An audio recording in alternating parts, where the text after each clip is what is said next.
direct investment and overseas investments will be simplified to 1.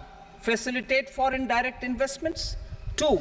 Nudge prioritization, and 3. Promote opportunities for using Indian rupee as a currency for overseas investment. NPS Vatsalya. NPS Vatsalya, a plan for contribution by parents and guardians for minors, will be started. On attaining the age of majority, the plan can be converted seamlessly into a normal NPS account. Use of technology. We have successfully used technology for improving productivity and bridging inequality in our economy during the past 10 years.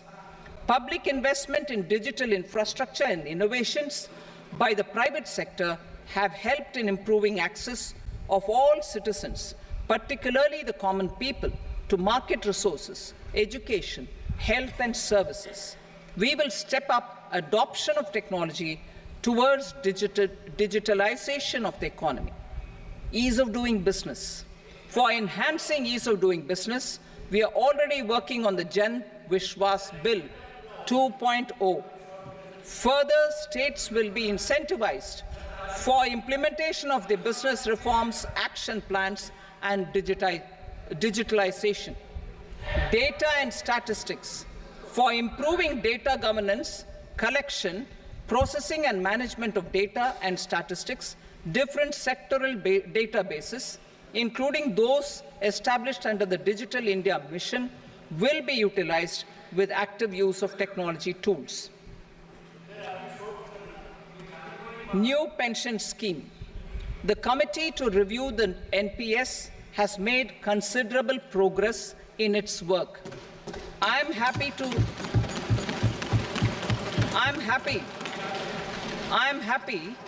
that the staff side of the National Council of the Joint Consultative Machinery for Central Government Employees has taken a constructive approach. A solution will be evolved which addresses the relevant issues while maintaining fiscal prudence to protect the common citizens. Budget estimates for 24-25. For the year 24-25, total receipts other than borrowings and the total expenditure are estimated at 32.07 lakh crore rupees and 48.21 lakh crore rupees respectively. The net tax receipts are estimated at 25.83 lakh crore rupees. The fiscal deficit is estimated at 4.9% of the GDP. The gross and the net market borrowings through dated securities during 24-25 are estimated at 14.01 lakh crore rupees and 11.63 lakh crore rupees respectively. Both will be less than that in 23-24.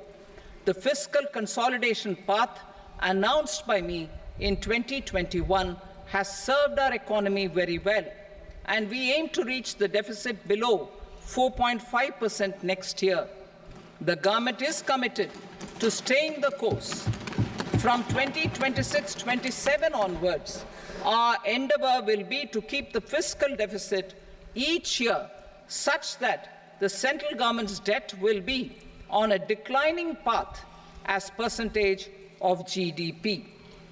I will now move to Part B.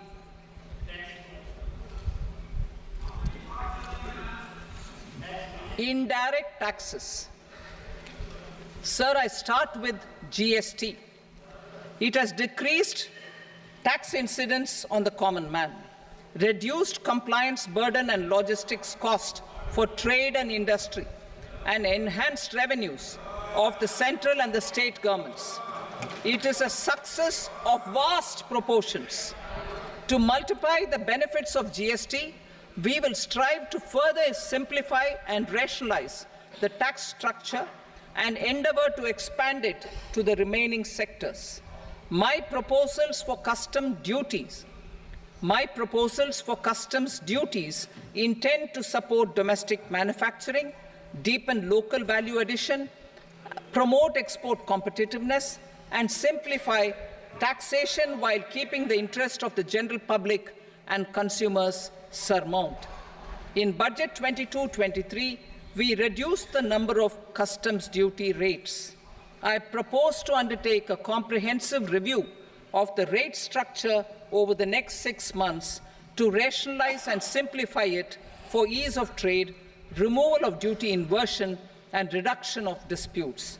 I shall now take up sector-specific customs duty proposals. Medicine and medical equipments. To provide relief to cancer patients, I propose to fully exempt 3 more medicines from customs duties.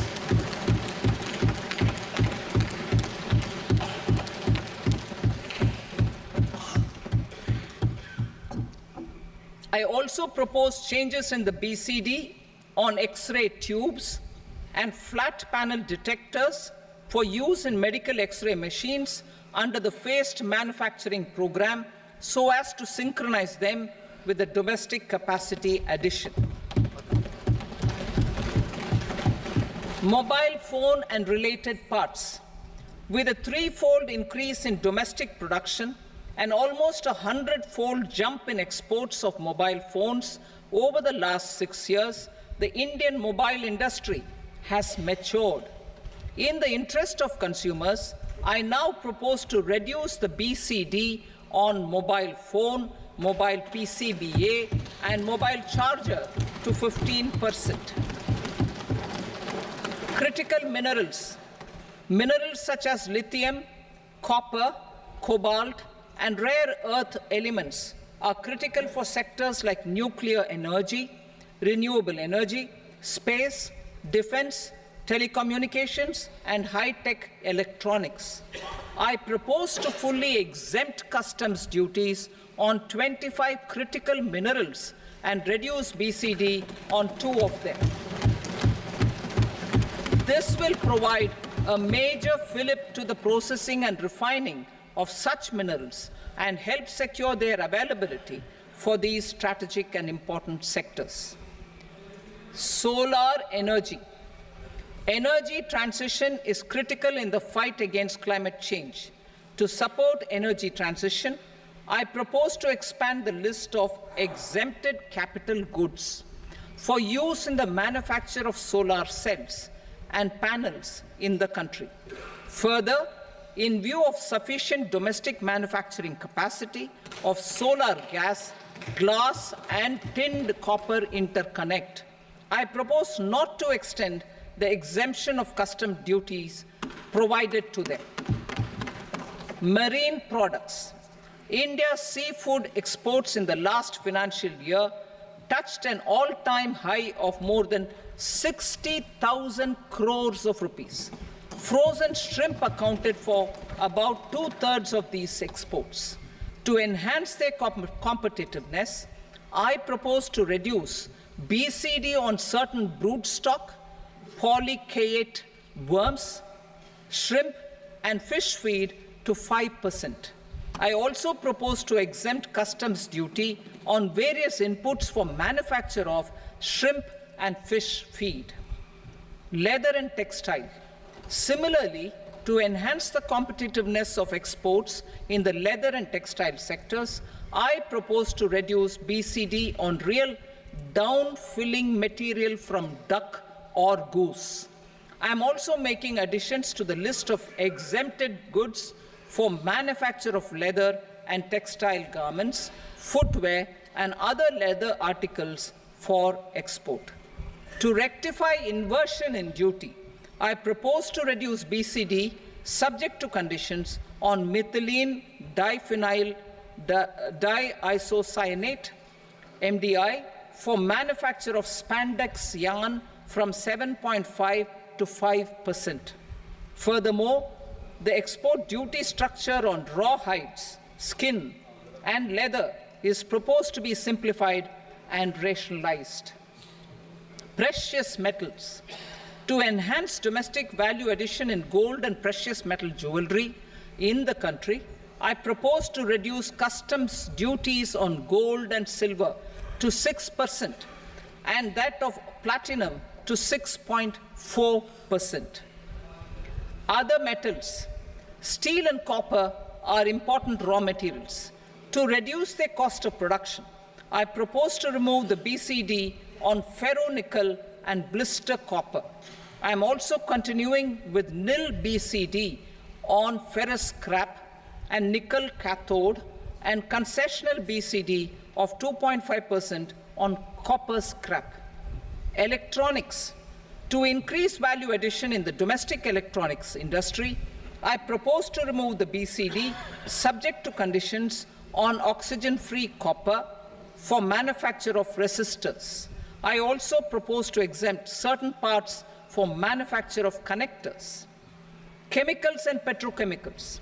To support existing and new capacities in the pipeline, I propose to increase the BCD on ammonium nitrate from 7.5% to 10%. Plastics. PVC flex banners are non-biodegradable and hazardous for environment and health. To curb their imports, I propose to raise the BCD on them from 10 to 25%. Telecommunication equipment. To incentivize domestic manufacturing, I propose to increase the BCD from 10 to 15% on PCBA of specified telecom equipment. Trade facilitation. To promote domestic aviation and boat and ship MRO, I propose to extend the period for export of goods imported for repairs from 6 months to 1 year. I'll read that again. To promote domestic aviation and boat and ship maintenance, repair and operations, I propose to extend the period for export of goods imported for repairs from 6 months to 1 year. In the same vein, I propose to extend the time limit for re-import of goods for repairs under warranty from 3 to 5 years. I now move to direct taxes. We will continue our efforts to simplify taxes, improve taxpayer services, provide tax certainty, and reduce litigation while enhancing revenues for funding the development and welfare schemes of the government. It has been our endeavor to simplify taxation.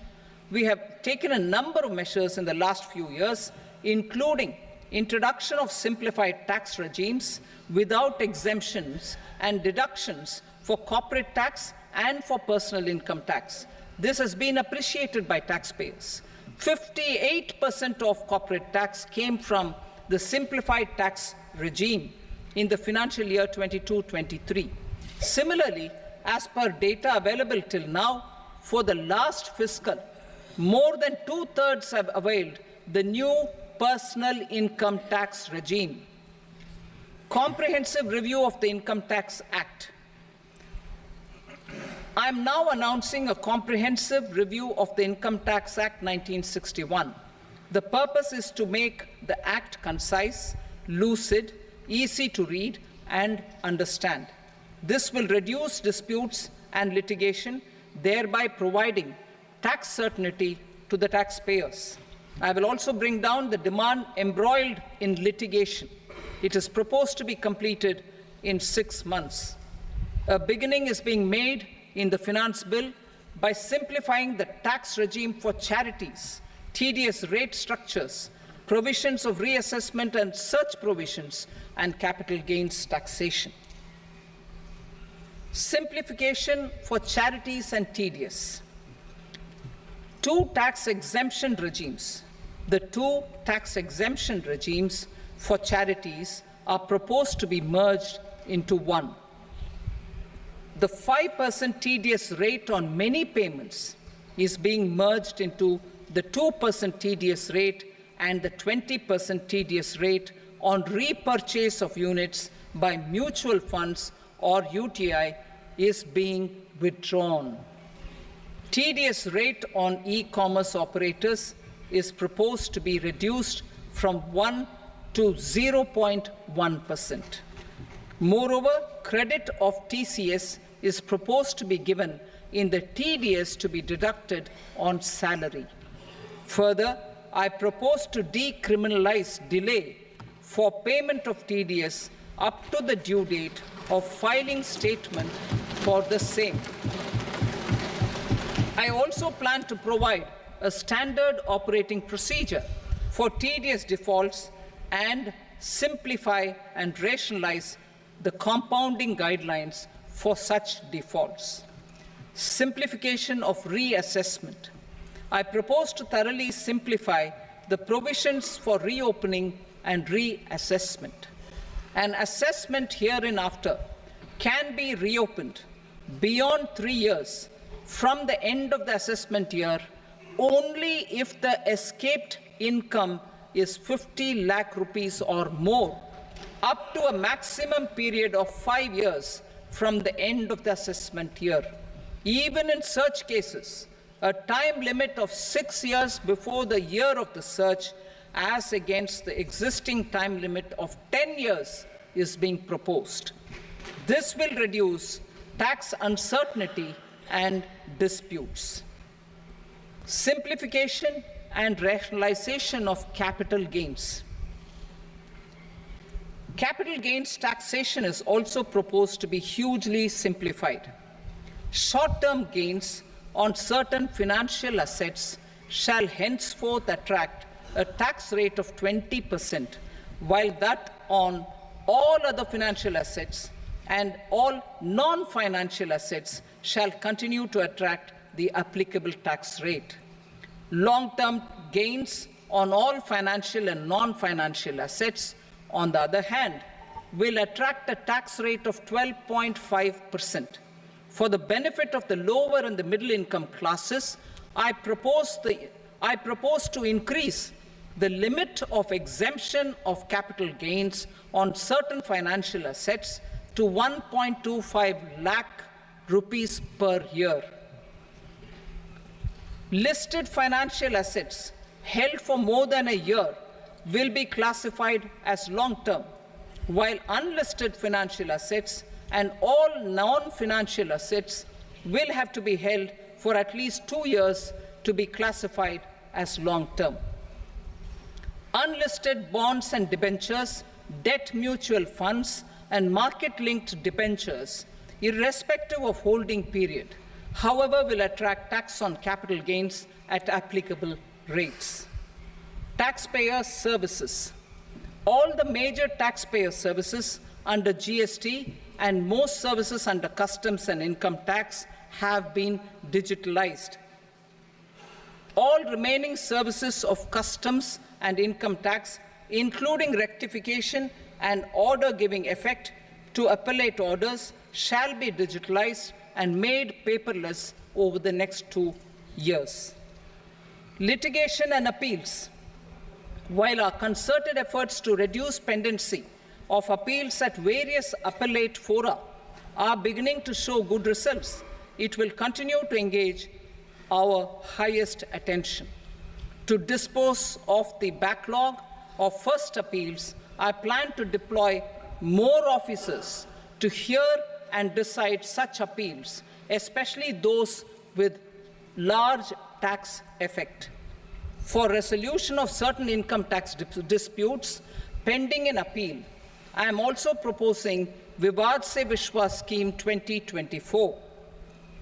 Further, I propose to increase monetary limits for filing appeals related to direct taxes, excise, and service tax in the tax tribunals, high courts, and Supreme Court to 60 lakh rupees, 2 crore rupees, and 5 crore respectively.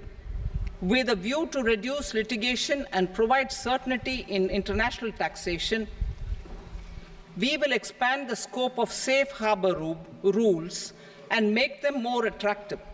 We will also streamline the transfer pricing assessment procedure. Employment and investment. I have a few proposals to promote investment and foster employment. First of all, to bolster the Indian startup ecosystem, boost the entrepreneurial spirit, and to support innovation, I propose to abolish the so-called angel tax for all classes of investors. Second, there is tremendous potential for cruise tourism in India. To give a fillip to this employment-generating industry, I am proposing a simpler tax regime for foreign shipping companies operating domestic cruises in the country. Third,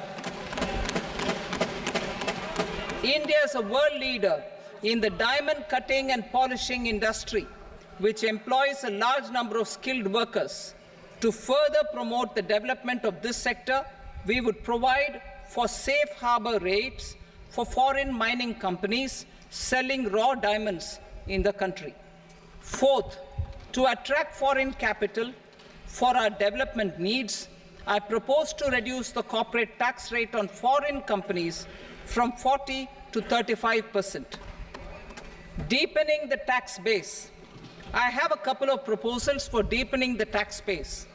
First, security transaction tax on futures and options of securities is proposed to be increased to 0.02% and 0.1% respectively. Second, for reasons of equity, I propose to tax income received on buyback of shares in the hands of recipients. Other proposals: to improve social security benefits, deduction of expenditure by employers towards NPS is proposed to be increased from 10 to 14% of the employee's salary. Similarly, deduction of this expenditure up to 14% of salary from the income of employees in private sector, public sector banks and undertakings opting for the new tax regime is proposed to be provided. Indian professionals working in multinationals get ESOPs and invest in social security schemes and other movable assets abroad. Non-reporting of such small foreign assets has penal consequences under the Black Money Act. Such non-reporting of movable assets up to 20 lakh rupees is proposed to be depenalized. Other major proposals in the finance bill relate to withdrawal of equalization levy of 2%, expansion of tax benefits to certain funds and entities in IFSCs, and immunity from penalty and prosecution to Benamidar on full and true disclosure so as to improve conviction under the Benami Transaction Prohibition Act 1988. Personal income tax. Coming to personal income tax rates, I have two announcements to make for those opting for the new tax regime.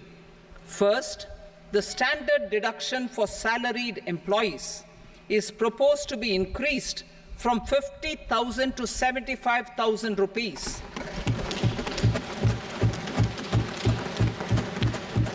Similarly, deduction on family pension for pensioners is proposed to be enhanced from 15,000 to 25,000 rupees.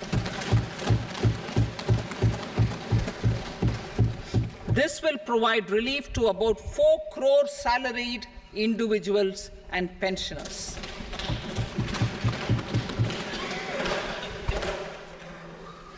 Second, in the new tax regime, the tax rate structure is proposed to be revised as follows: 0 to 3 lakh rupees, nil; 3 to 7 lakh rupees, 5%; 7 to 10 lakh rupees, 10%; 10 to 12 lakh rupees, 15%; 12 to 15 lakh rupees, 20%; and above 15 lakh rupees, 30%. As a result of these changes, a salaried employee in the new tax regime stands to save up to 17,500 rupees in income tax.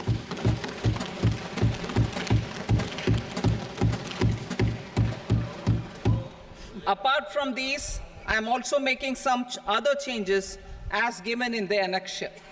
As a result of these proposals, revenue of about 37,000 crore, that is 29,000 crore in direct taxes and 8,000 crore in indirect taxes will be foregone, while revenue of about 30,000 crore rupees will be additionally mobilized. Thus, the total revenue foregone is about 7,000 crores annually. Mr. Speaker, sir, with this, I commend the budget to this august House. Jai Hind.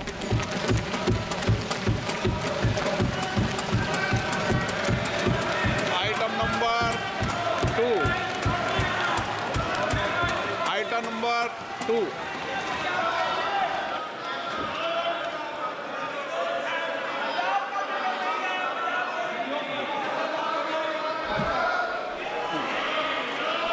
Sir, with your permission, I rise to lay on the table the following statements under Section 3 of the Fiscal Responsibility and Budget Management, FRBM Act 2003, medium-term fiscal policy cum fiscal policy strategy statement, and macroeconomic framework statement.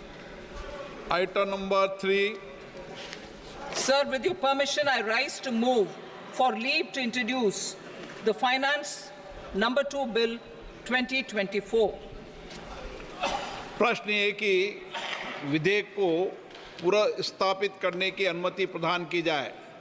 जो सदस्य इसके पक्ष में हाँ कहें, जो सदस्य विरोध में ना कहें, मेरे विचार में निर्णय हाँ वालों के पक्षवा अनुमति प्रदान की जाती है।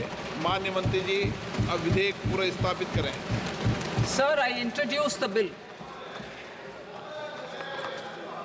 Item number 4. The Union Territory of Jammu and Kashmir budget. Sir, I rise to present a statement, Hindi and English versions, of the estimated receipts and expenditure of the Union Territory of Jammu and Kashmir for the year 24-25. सभा की कार्रवाई कल बुधवार दिनांक 24 जुलाई 2024 को प्राप्त 11 बजे तक के लिए स्थगित की जाती है।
नमस्कार, एक बार फिर से स्वागत है आप सभी का संसद टीवी पर। आप लगातार देख रहे हैं बजट से जुड़ी खास कवरेज और वित्त मंत्री निर्मला सीतारमण ने आज वित्त वर्ष 2024-25 का पूर्ण बजट लोकसभा में पेश कर दिया है और ये वित्त मंत्री निर्मला सीतारमण का 7वां और मोदी सरकार के तीसरे कार्यकाल का पहला बजट आज हम सबके सामने आ गया है। जी हाँ, जैसा कि हम कह रहे थे कि ये बजट विकसित भारत का बजट होगा। मोदी सरकार के इस बजट में वित्त मंत्री निर्मला सीतारमण ने कई बड़े ऐलान किए हैं। उन्होंने बजट में युवाओं के कौशल विकास, शिक्षा, कृषि और रोजगार सृजन जैसे क्षेत्रों पर विशेष ध्यान दिया है।